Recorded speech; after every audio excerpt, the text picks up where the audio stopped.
Hola, yo me llamo Manuel Antonio Velandia Mora y voy a hablarles acerca del origen del movimiento LGTBI en España y América Latina. Yo soy sociólogo y filósofo de base, tengo un doctorado en Enfermería y Cultura de los Cuidados, estoy terminando un doctorado en Psicopedagogía y también soy sexólogo.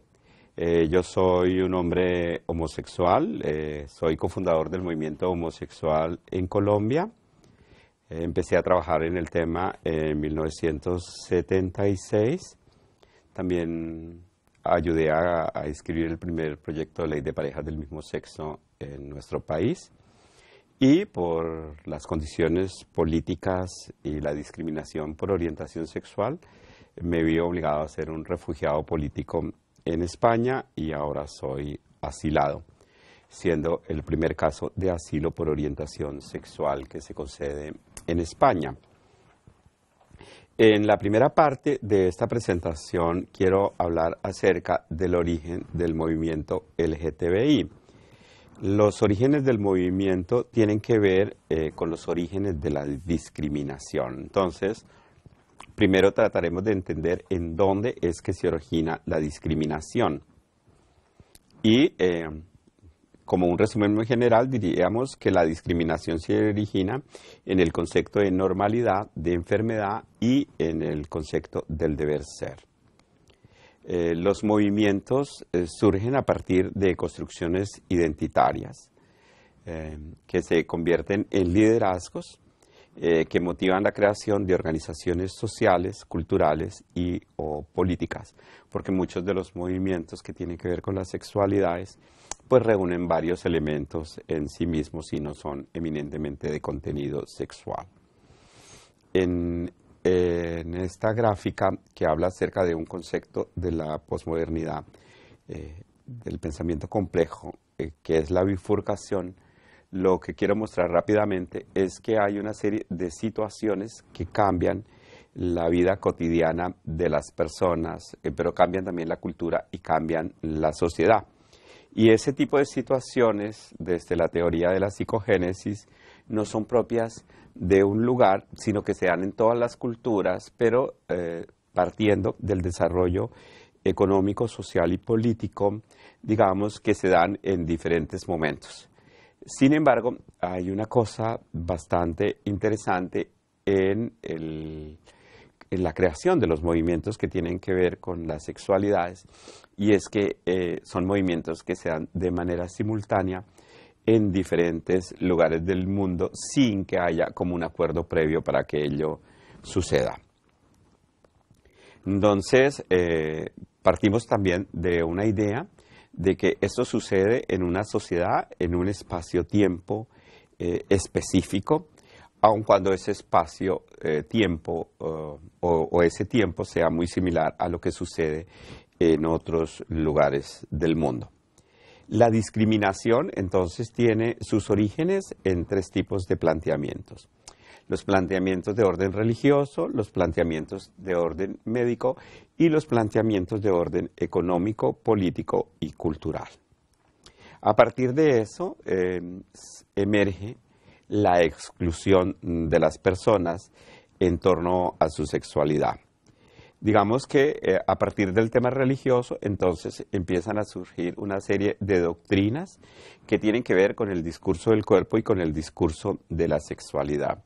En el discurso de la Iglesia Católica, por ejemplo, que prima muchísimo en lo que ha pasado en América Latina y en España, el discurso pues tiene que ver con el pensamiento católico y tiene que ver con los planteamientos de Santo Tomás de Aquino, quien planteó que las prácticas sexuales podían clasificarse en prácticas naturales y antinaturales.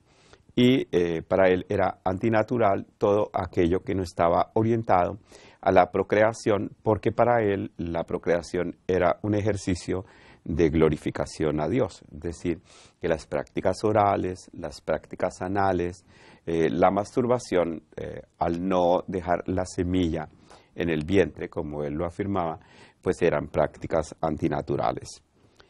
Por otro lado, empiezan a aparecer discursos relacionados con la salud. Recordemos que la homosexualidad es la primera orientación sexual definida, no fue la heterosexualidad, sino la homosexualidad. Y a partir de ahí empiezan a analizarse enfermedades de contenido sexual. Las mujeres siempre han sido excluidas y entonces la lesbianidad aparece mucho más tarde, incluso aparece después de la bisexualidad. ¿Sí? Y ya los tránsitos identitarios de género, como los travestis, transexuales, aparecen también en el discurso mucho más adelante.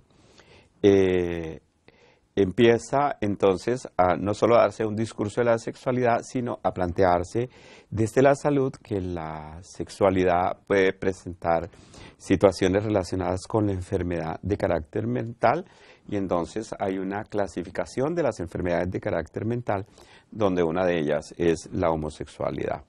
Basados en estas doctrinas y en estas clasificaciones de las enfermedades mentales, empiezan a surgir leyes en los diferentes países.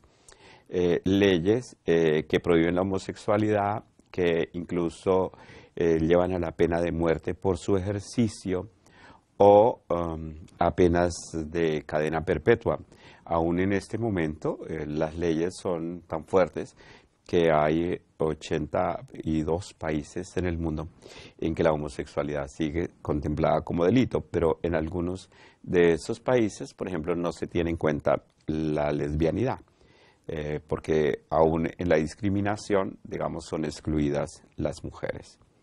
Desde el discurso religioso, entonces, decía, las prácticas se analizan como naturales y antinaturales, y se hace una relación en que quien tiene una práctica natural es un pecador, y más adelante se empieza a utilizar el concepto de depravación, que es una mezcla entre lo religioso y las explicaciones desde el esquema de la salud.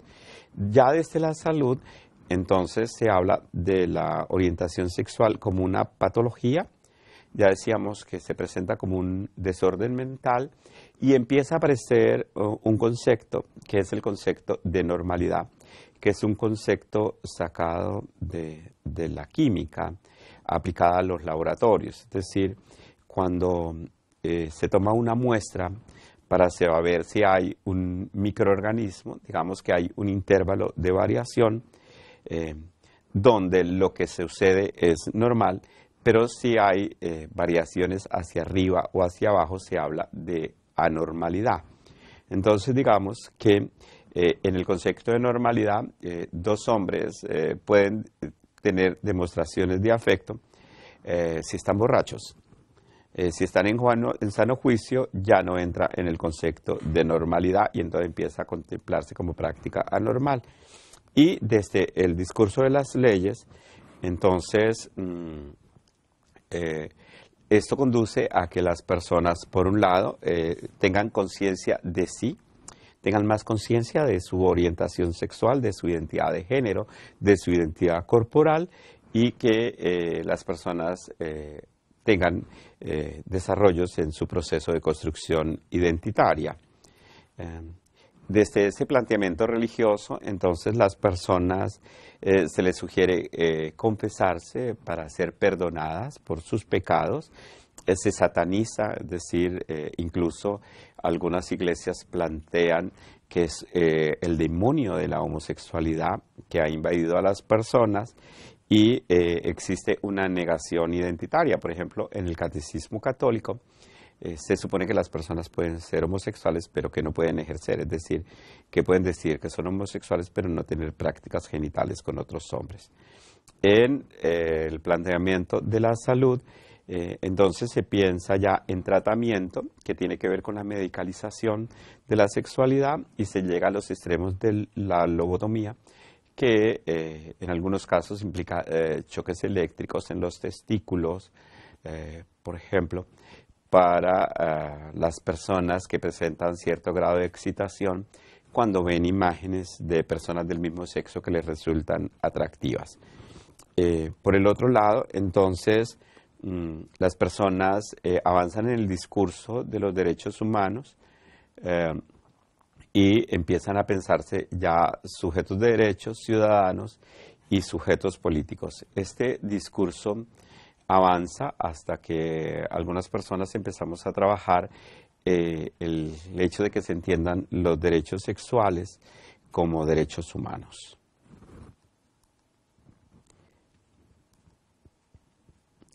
En este proceso de perdón y satanización empiezan a aparecer dentro de algunas iglesias los ex-homosexuales, es decir, personas a las que les han sacado el demonio de la homosexualidad, que a partir de ese hecho vuelven a ser acogidos en las acciones pastorales, pero también desde el discurso del perdón empiezan a surgir movimientos de dignidad cristianos y católicos.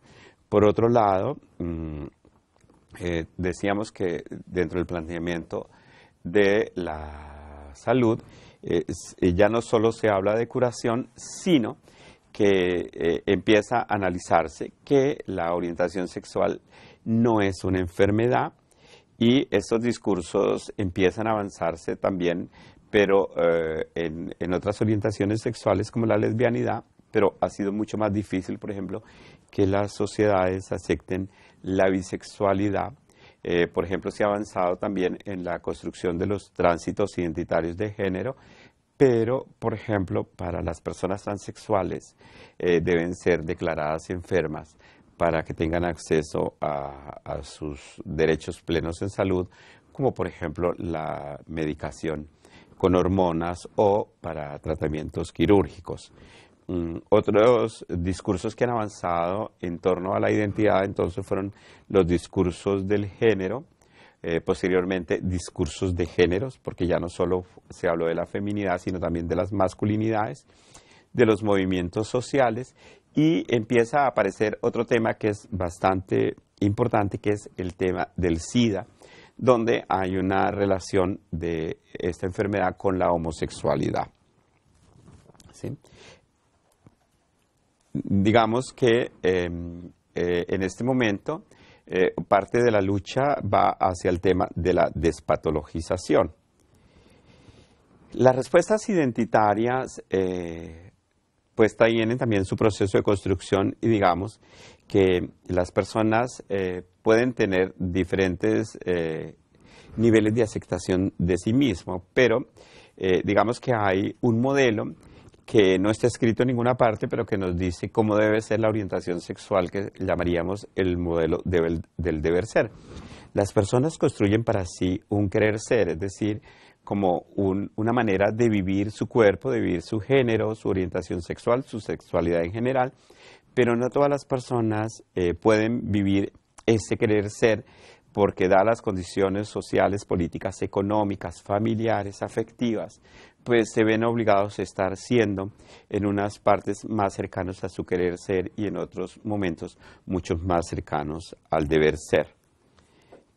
Aquí es importante entonces decir que las personas tienen una triple identidad sexual, una identidad que sería la identidad pública, aquella que las personas que no tienen un acercamiento muy cercano a mí construyen sobre mí, una identidad particular que tiene que ver con lo privado y una identidad que tiene que ver mucho más con lo íntimo, es decir, que son cosas que yo vivo muy para mí, pero que no conocen otras personas, porque lo privado, pues a veces también es conocido por otras personas. Esto llevaría a decir que hay una identidad social, una identidad particular y una identidad de socialización. En esta identidad de socialización, pues algunas personas conocen acerca de la identidad de género, de la identidad de orientación sexual o de la identidad de cuerpo de las personas, pero solo quienes están cerca y las otras personas lo ignoran. ¿Sí? Esto nos lleva a entender entonces que el concepto de sexualidad puede ser visto de diferentes maneras, como un concepto fijo o como un concepto móvil, es decir, como que la sexualidad por un lado sería algo que no cambia y desde otra perspectiva teórica sería algo que puede cambiar de acuerdo a las condiciones espaciotemporales y las relaciones que las personas construyen. y algunos entonces han planteado que la identidad es variable y que se puede llegar al punto de una no construcción identitaria. Hasta aquí terminamos y luego nos encontramos una vez más para mirar cómo este discurso de las sexualidades lleva a la construcción de los movimientos sociales que marcan los puntos en común y las diferencias entre lo que sucede en España y América Latina. Gracias.